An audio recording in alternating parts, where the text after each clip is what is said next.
అజయ్ చెప్పడం చూసి మేఘపై ఉన్న ప్రేమ చూశాక మహేంద్రకి మాటలు రావట్లేదు. తనలా చూసుకోవాలి అనుకున్నాడు కానీ తన ఆలోచనలకు కూడా అందనంతగా మేఘపై ప్రేమ చూపిస్తుంటే ఎంతో గర్వంగా ఉంది మహేంద్రకు అజయ్ను చూస్తుంటే. హా, నువ్వు చెప్పాల్సింది చెప్పావు, కానీ నువ్వు చేసిన దానికి పనిష్మెంట్ ఏదైనా ఓకేనా అన్నాడు మహేంద్ర అజయ్ని సూటిగా చూస్తూ. మేఘాకి దూరంగా ఉండకూడదు అని దేవుడిని మనసులోనే కోరుకొని దేనికైనా నేను సిద్ధం అంకుల్ అని అజయ్ అంటే, అయితే మేఘాని అంతలా బాధపెట్టిన అతనిని నువ్వు వదలకూడదు అన్నాడు మహేంద్ర. ఆ మాటలు విని తనని నేను చంపలేను అంకుల్, కానీ అందుకు తగిన శిక్ష మాత్రం వాడికి వేస్తాను అన్నాడు అజయ్. ఎందుకు అని మహేంద్ర సీరియస్గా అడగడంతో తన గర్ల్ ఫ్రెండ్ మనకు మేఘా విషయంలో హెల్ప్ చేసింది, తను కార్తీక్ ప్రాణం తీయకూడదు అని మాట తీసుకొని మరీ హెల్ప్ చేసిందని అజయ్ అనడంతో, హా, మంచోడివే అయ్యా, అంతటి రాక్షసుని కూడా వదిలేయాలని అనుకుంటున్నావు అని మహేంద్ర అంటుంటే, వాడేమీ రాక్షసుడు కాదు అంకుల్, మనకు తెలుసు కదా వాడి గురించి, బిజినెస్లో కూడా కరెక్ట్గానే వెళుతాడు, వాడికి తప్పు అని చెప్పేవాళ్ళు లేక అలా తయారయ్యాడు, మనం మన సైడ్ నుంచే ఆలోచించకూడదు, అలా అని మేఘాని బాధ పెట్టిన వాడిని అంత ఈజీగా ఎలా వదిలేస్తాను అని కార్నర్ స్మైల్ చేశాడు అజయ్. ఓకే అజయ్, ఈసారి ఏ ప్రాబ్లం అయినా మాకు చెప్పండి, మా వేలో మేము ఆలోచిస్తాము కదా అన్నారు మహేంద్ర. తప్పకుండా అంకుల్, ఈసారి మీకు నాన్నకి ఖచ్చితంగా చెప్తాను అని మాట్లాడుతున్న అజయ్ని చూసి, ఏదెక్కడ మాట్లాడాలి, ఎలా మాట్లాడాలో నీకు తెలిసినంతగా మాకు కూడా తెలియదయ్యా అజయ్ అని మహేంద్ర అంటే అజయ్ తల పక్కకు తిప్పుకొని చిన్నగా నవ్వుకున్నాడు. ఇక నేనేం చేయలేను అజయ్, నువ్వే భరించు, ఆ రాక్షసిని నీకే ఇచ్చేస్తున్నా అని మహేంద్ర చెప్పిన విధానానికి అజయ్ నీరజ్ రవలి గట్టిగా నవ్వేశారు.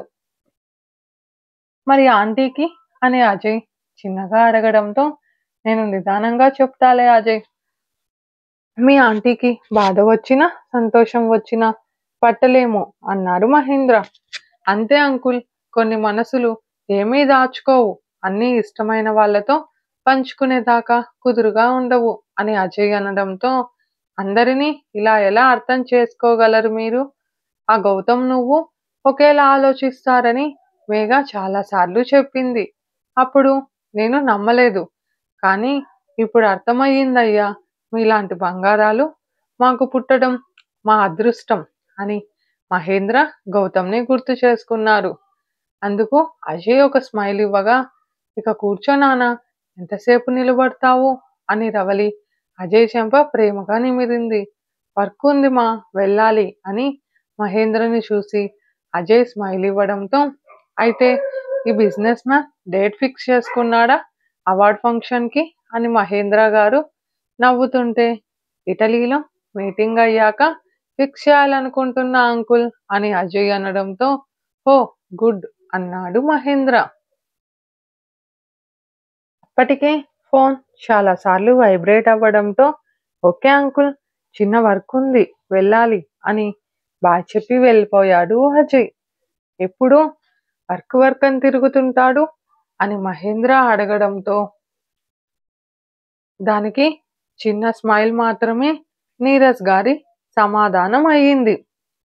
రోజులు గడుస్తున్నాయి. కార్తీక్ పూర్తిగా కాలేజ్కి రావడం మానేసి ఇంట్లోనే ప్రిపేర్ అవుతున్నాడు. నేహ ప్రవర్తన అనుమానంగా లేకపోయినా సైలెంట్గా ఉండడంతో అజయ్ నేహపై నిఘా పెట్టాడు. అజయ్ని చాలాసార్లు మాస్క్లో చూసిన మేఘ అజయ్ని అడగలేక తనే చెబుతాడు అని సైలెంట్ అయ్యింది, కానీ అజయ్ ఏదో చేస్తున్నాడు అని మేఘ మాత్రం కన్ఫర్మ్ చేసుకుంది. ఒకరోజు మేఘాకి మెసేజ్ చేశాడు అజయ్, బయటికి వెళ్తున్నా, రేపు మధ్యాహ్నం లోపల వచ్చేస్తా, జాగ్రత్త అని. జై, నువ్వు నా దగ్గర ఏదైనా దాస్తున్నావా? అంది మేఘ ఫోన్లో అడుగుతూ. పక్కన ఉన్న ధీర్ నవ్వుతుంటే సైలెంట్గా ఉండమని సైగ చేసి, నీకెందుకలా అనిపించిందో అన్నాడు అజయ్. ఎందుకో చెబితే నేను నిన్ను నిజం చెప్పమని అడిగినట్లు అవుతుంది జై. నేను అడగకుండా నీ అంతట నువ్వే చెప్పాలి. నీకు చెప్పాలనిపించినప్పుడు చెప్పాలి అని మేఘ అనడంతో, ఖచ్చితంగా చెప్తా అమ్ము. నాలో సగమైన నీకు కాకుంటే ఇంకెవరికి చెప్తానే నేను? ఎల్లుండి పసుపు దారం మార్చి గుడిలో చైన్ వేయిస్తా బంగారం. నువ్వు చైన్ తీసుకున్నా ఓకే, కార్డ్ నీ దగ్గరే ఉంది కదా అని అజయ్ అంటుంటే, వద్దు, రేపు ఆఫ్టర్నూన్ వచ్చేస్తా అన్నావు కదా, ఈవినింగ్ తీసుకుందాం అంది మేఘ. అయినా అలా ఎలా మార్పిస్తావు జై ఇక్కడ అయితే అని మేఘ అంటుంటే, అవన్నీ నేను చూసుకుంటాలే, నువ్వు హ్యాపీగా ఉండు సరేనా అన్నాడు అజయ్. హా అనింది మేఘ. ఏమైందే సైలెంట్గా ఉన్నావు అన్నాడు అజయ్. మిస్ యూ జై అనింది మేఘ ముద్దుగా. ఆ మాట విని అజయ్ చిన్నగా నవ్వుతూ, రాక్షసి, దగ్గరగా ఉన్నప్పుడు ఏమీ చెప్పవు, దూరంగా ఉన్నప్పుడు మాత్రం అన్ని మాటలు వస్తాయి అని అజయ్ అంటుండగా, నిజం జై, నేను నిన్ను మిస్ అవుతున్నా అని మేఘ గారంగా అంటుంటే, రేపు మధ్యాహ్నం లోపల వచ్చేస్తారా, నువ్వు అలా మాట్లాడకే అంటూ, డిన్నర్ అయ్యిందా అన్నాడు ధీర్ కార్ ఆపడంతో దిగుతూ. హా అయ్యింది, నువ్వు తిన్నావా అనింది అమ్ము. ఇప్పుడే హోటల్ దగ్గర ఆగాము, ఇక వెళ్ళి తినాలి అన్నాడు అజయ్. ఓకే జై, జాగ్రత్తగా వెళ్ళు, నీకు టైం ఉంటే కాల్ చేయి అనింది మేఘ. పర్వాలేదే, మాట్లాడు, నేను తింటాను కానీ అన్నాడు అజయ్. ఫస్ట్ తిను, నాతో జీవితాంతం మాట్లాడొచ్చు. వెళ్ళే వర్క్ సరిగ్గా జరగాలంటే నువ్వు స్ట్రాంగ్గా ఉండాలి జై. నీతో మాట్లాడితే చాలే నేను స్ట్రాంగ్గా అయిపోతా అన్నాడు అజయ్ మేఘ మాటలకు. హా మాటలు ముద్దు ముద్దుగా మనసుకు బాగుంటాయి కానీ శరీరానికి కాదు. ఇక వర్క్ అయ్యాక కాల్ చేయి. నా కాల్తో నీ వర్క్ ఆగకూడదు. నువ్వు కాల్ చేసి వర్క్ అయ్యిందని చెప్పాక కాల్ చేస్తాను. ఒకవేళ నేను రాంగ్ టైంలో కాల్ చేసి ఆ పని ఆగిపోతే, అందుకే ఇక చాలు, నాకు అందరినీ సెక్యూరిటీగా పెట్టే వెళ్ళావు కదా అని మేఘ అనడంతో, అబ్బో, నా అమ్ము చాలా ఎదిగిపోయిందిగా ఈరోజు, చాలా కొత్తగా మాట్లాడుతుంది అని అజయ్ అంటుంటే, చెప్పా కదా నీకు నేనేం మాట్లాడినా అలాగే ఉంటుందని, 10 అయిపోతాంది, వెళ్ళి డిన్నర్ చేయి అని మేఘ అంటే, హా అని అజయ్ సైలెంట్గా ఉన్నాడు. మేఘ నవ్వుతూ ఫోన్ని చూసి గట్టిగా ముద్దు పెట్టింది. వెంటనే అజయ్ నవ్వుతూ, వచ్చేదాకా ఇది చాలే, వచ్చాక నాకు చాలా ఇవ్వాలి అని 2 క్షణాలు ఆగి, లవ్ యూ అమ్ము అన్నాడు అజయ్. లవ్ యూ టూ జై, వర్క్ అయ్యాక త్వరగా వచ్చి నీ కాల్ కోసం వెయిట్ చేస్తుంటా, బాయ్ అనింది మేఘ. బాయ్ అమ్ము అంటూ ఫోన్ కట్ చేసి, ఏంటో ఇది బెంగగా మాట్లాడుతోంది, నైటే వర్క్ అయిపోతే త్వరగా రిటర్న్ అవ్వాలి అనుకుని తినేసి బయలుదేరాడు అజయ్. అజయ్ సైలెంట్గా ఉండడం చూసి, ఏమైంది సార్, మేడం గుర్తొచ్చారా, ఇంతసేపు మాట్లాడుతూనే ఉన్నారుగా అని ధీర్ అనడంతో, ముందు సార్ మేడం అని పిలవడం ఆపు ధీర్ అన్నాడు అజయ్ చిరాకుగా. మీరు మేడంని పరిచయం చేస్తే అప్పుడు నాకు ఎలా పిలవాలంటే అలా పిలుస్తా అని ధీర్ అనడంతో, నువ్వు మారవు, అయినా దాన్ని మర్చిపోతే కదా గుర్తు రావడానికి, అదేంటో గాని అంతకుముందు ఎన్ని ఇయర్స్ తనని దూరం నుంచి చూస్తూ బతికేశాను తెలుసా, ఇప్పుడు మాత్రం తనకి దూరంగా ఉండాలంటే అస్సలు ఉండలేకపోతున్నా, ఎంత అలసిపోయినా తన కోసం వెళ్ళిపోతున్నా, ఏంటో ఈ మాయ, నేను ఒకరి కోసం ఇలా పడి చేస్తున్నాను అంటే అది తనకి మాత్రమే, మన ఆఫీస్లో ఎవరూ నమ్మడం లేదు కదా నువ్వు చెబితే అన్నాడు అజయ్. హా తెలుసుగా నీ కోపం గురించి, అందుకే అందరూ అలా అంటారు అన్నాడు ధీర్. హా ఆ కోపాన్ని కూడా ఇష్టపడుతోంది నా అమ్ము, అందుకే దానికి దూరంగా ఉండలేనేమో నా సర్వస్వం అయిపోయింది అంటూ మాట్లాడుతూ ఉండిపోయారిద్దరు. మేఘ మాత్రం అజయ్‌పై బెంగతో ఎప్పటికో నిద్రపోయింది. ఉదయం లేచి ముడిగానే కాలేజ్‌కి బయలుదేరింది మేఘ. గౌతమ్ పిలుస్తున్నట్లు వినిపించినట్టే వెళ్ళిపోయింది. అంతలో అజయ్ నుంచి కాల్ రావడంతో లిఫ్ట్ చేశాడు గౌతమ్. అమ్మో! కాలేజ్‌కి వెళ్ళిందా? అని అడిగాడు అజయ్. ఆ! బయలుదేరింది. మూడ్ ఆఫ్‌లో ఉంది. పిలుస్తుంటే పలకను కూడా లేదు అని గౌతమ్ చెప్తుంటే, నేను ఆల్రెడీ స్టార్ట్ అయ్యానురా, తనకి చెప్పకు, డైరెక్ట్‌గా కాలేజ్‌కి వెళ్తా అని అజయ్ అనడంతో, సరే అని గౌతమ్ తన కాలేజ్‌కి వెళ్ళాడు. కాలేజ్‌లో కూడా మేఘాకి బోర్‌గా ఉండడంతో గ్రౌండ్‌లో కూర్చుంది. వసు వాళ్ళు క్లాస్‌లో ఉన్నారేమో. ఈరోజు ఆ రాక్షసి క్లాస్‌కి కూడా రాలేదు అన్నాడు కరణ్.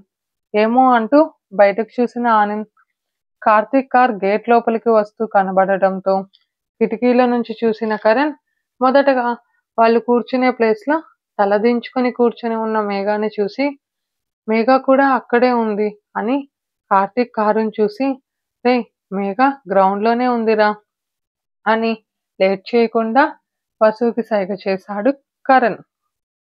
వెంటనే వసు పైకి లేచి, సార్ ఫీవర్‌గా ఉంది అని నీరసంగా ఉన్నట్లు నటించడంతో, లెక్చరర్ ఇంటికి వెళ్ళుమా, పర్మిషన్ తీసుకొని తనకి ఎవరైనా హెల్ప్‌కి వెళ్ళండి అనడంతో వెంటనే కరణ్, ఆనంద్ పైకి లేచారు. వాళ్ళంతా ఫ్రెండ్స్ అని తెలిసిన లెక్చరర్ సైలెంట్ అయితే, క్లాస్ దాటగానే కరణ్ పరిగెడుతూ మేఘ గ్రౌండ్‌లో ఉంది, కార్తీక్ వచ్చాడు అనడంతో వసు ఒక్క క్షణం ఆగినా ఫాస్ట్‌గా వాళ్ళ వెనకే వెళ్ళింది. అక్కడ బుక్స్, మేఘ బ్యాగ్ మాత్రమే కనిపివ్వడంతో మేఘ మేఘ అని అరుస్తూ చుట్టూ చూశాడు కరణ్. అంతలో కార్లో చూసిన ఆనంద్ వాచ్‌మ్యాన్‌ని కార్తీక్ ఎక్కడా అని అడగడంతో, ఇంతకు ముందే ఇటు వెళ్ళాడు అన్నాడు అతను. చుట్టూ వెతికినా మేఘ కనిపివ్వకపోవడంతో మేఘకి వెంటనే కాల్ చేశారు కరణ్. స్విచ్ ఆఫ్ రావడంతో ఛా అనుకుంటూ స్టాఫ్‌కి మ్యాటర్ చెప్పి కెమెరాస్ చెక్ చేయించాడు కరణ్. అందులో కార్తీక్ మేఘ దగ్గరికి వెళ్ళడం ఉంది, బట్ బయటికి అయితే వెళ్ళలేదు అని కన్ఫర్మ్ చేసుకున్నాక కరణ్ అన్ని రూమ్స్ వెతకడం స్టార్ట్ చేశాడు. వెంటనే వసు లేట్ చేయకుండా గౌతమ్‌కి ఫోన్ చేసి మ్యాటర్ చెప్పింది. క్లాస్‌లో ఉన్న గౌతమ్ నేను వెంటనే స్టార్ట్ అవుతున్నా అని అంటాడు. ఆనంద్ అజయ్‌కి కాల్ చేశాడు. అజయ్ మేఘకి వీళ్ళు చెప్పేస్తారేమోనని ఆనంద్ కాల్ లిఫ్ట్ చేయడు. వెంటనే ఆగకుండా కాల్స్ వస్తుండడంతో గౌతమ్ కాల్ లిఫ్ట్ చేసి, రే ఆల్రెడీ సిటీలోనే ఉన్నా అన్నాడు అజయ్. రే అజయ్, మేఘ కనిపివ్వడం లేదంట, వసు కాల్ చేసింది, నేను బయలుదేరుతున్నా అని కాల్ కట్ చేశాడు గౌతమ్. ఒక్క క్షణం అజయ్ ఏం విన్నాడో అర్థం కావడం లేదు. వెంటనే బ్రేక్ వేశాడు. ధీర్ అప్పుడే వెళ్ళిపోవడంతో గట్టిగా ఊపిరి తీసుకొని వదిలి ఆనంద్‌కి కాల్ చేశాడు అజయ్. వెంటనే లిఫ్ట్ చేసి, రేయ్ కార్తీక్ వచ్చాడ్రా, మేఘ కూడా అక్కడే ఉంది, ఇప్పుడు కార్తీక్ మేఘ ఇద్దరూ కనిపివ్వడం లేదు అంటూ టెన్షన్‌లో చెప్తున్న ఆనంద్‌ని కరెక్ట్‌గా పావుగంటలో ఉంటా అని కాల్ పెట్టేసి కార్‌ని వేగంగా ముందుకు పోనించాడు అజయ్.